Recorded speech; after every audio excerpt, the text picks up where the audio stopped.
Hello दोस्त, आइए live shooting चल रहा है। वीडियो डायरेक्टर रंजन सिंह है, assistant director Nitish Raj and Satyam, cameraman Sumit ji यहीं पर है। देखिए लाइव शूटिंग चल रहा है दिल्ली में, आइए।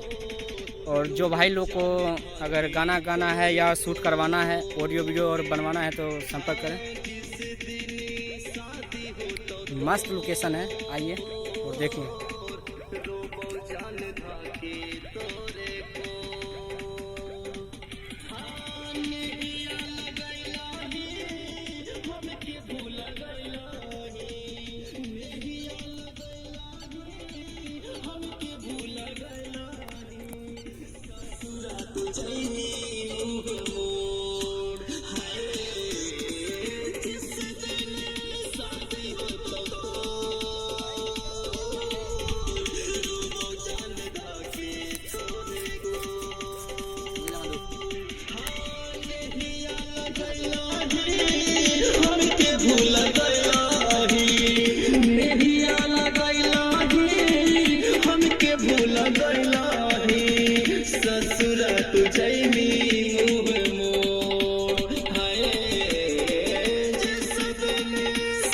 हो